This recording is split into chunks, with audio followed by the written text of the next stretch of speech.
I love the New Manila.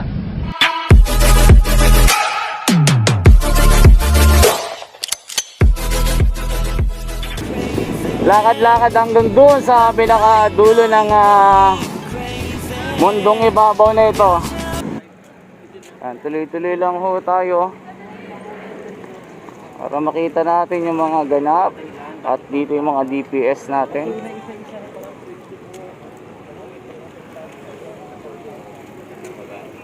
So mapapansin nyo yung quarters ng DNR dito. Inayos na nila at nilinis.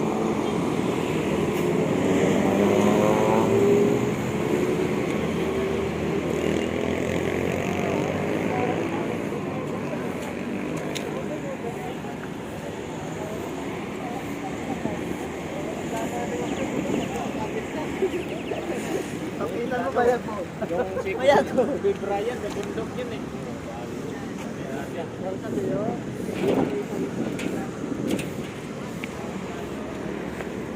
So ito na yon.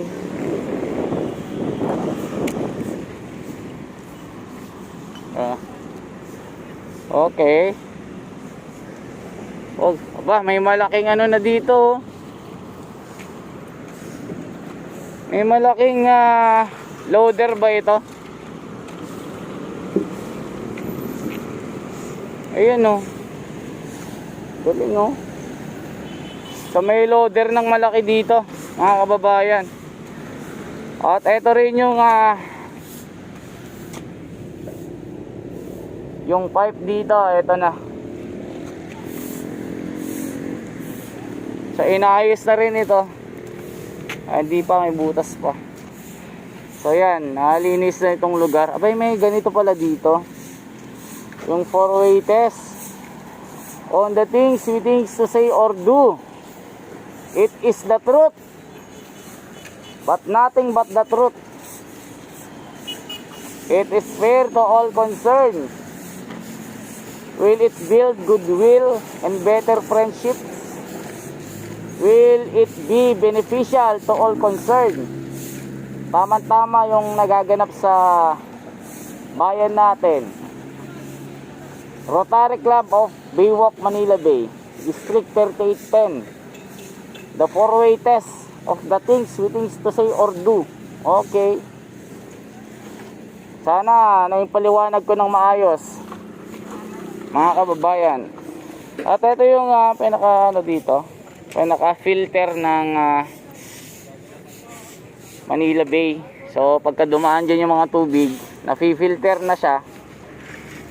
So dito dumadaan. Yan. So nalinis na rin. Kasama ang DPS natin. Sir.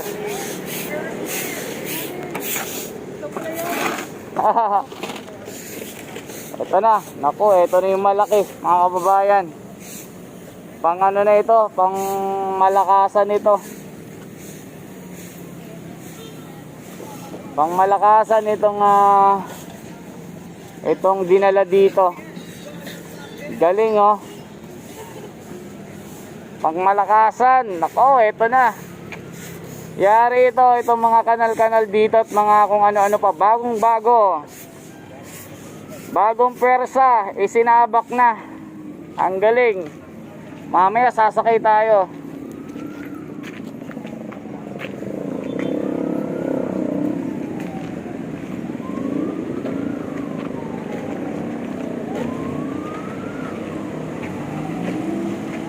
Update lang po tayo, mga kababayan. At kung mapapansin nyo, nilagyan na po ng bakod to itong mga butas sa drainage dito upang hindi na madaanan ng tao. At ito na po yung simula upang tuloy-tuloy na po yung pagkukumpuni dito para hindi nadaanan. Kaya makikita nyo, sarado na po ito. Kaya lang po tayo nakapasok. Syempre, tayo po yung nagbibigay ng balita. So, lakad lang po tayo hanggang doon. Magandang balita ito.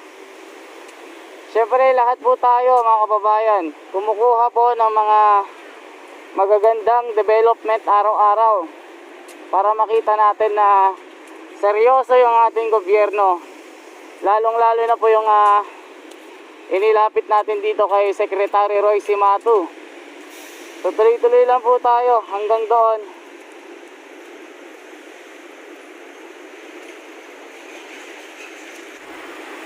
Ayan mga kababayan, kita nyo, sarado na po.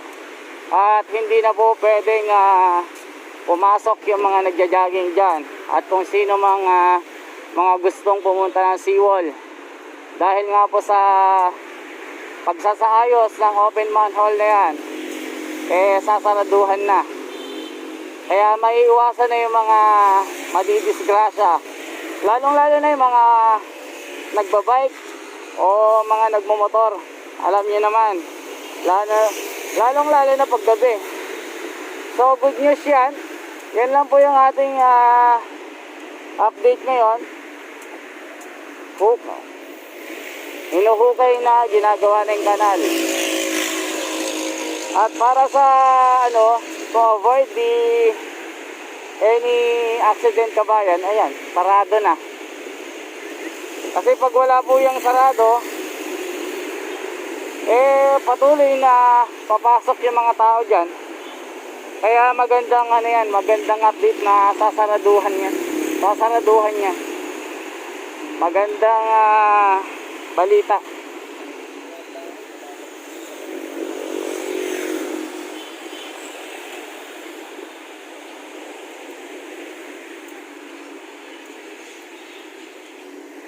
Para patuloy yung ating pagsagap sa mga balita at dito sa may quarters ng mga engineers natin, tinanggal na po yung kanilang mga nilagay na mga takip-takip at makikita natin yung itsura ng water filtering at yung bagong loader and excavator. Ito siya. Ang pogi at maporma. Talagang parang ako lang.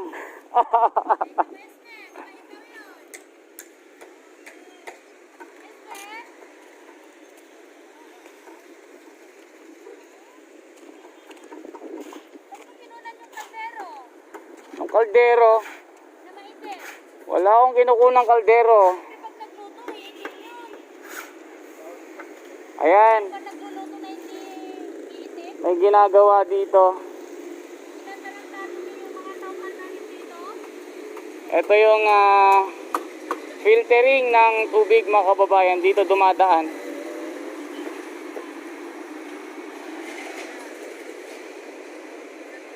Ayan. So pinasok na rin ni Melby ito. Ito yung tagas na malaki.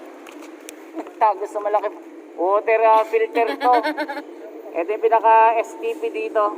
Ganyan pala yung looban ng STP. So lahat doon ginagawa nila. Ayan, dito tayo. Ay hirap naman pumasok dyan. Open na kasi ito kabayan, kaya kitang kita na yung lugar kung ano yung ginagawa nila.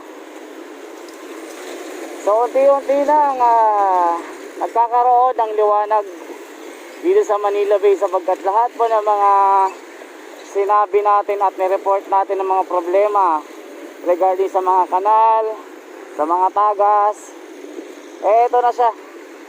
Talagang isinasaayos ng lubusan.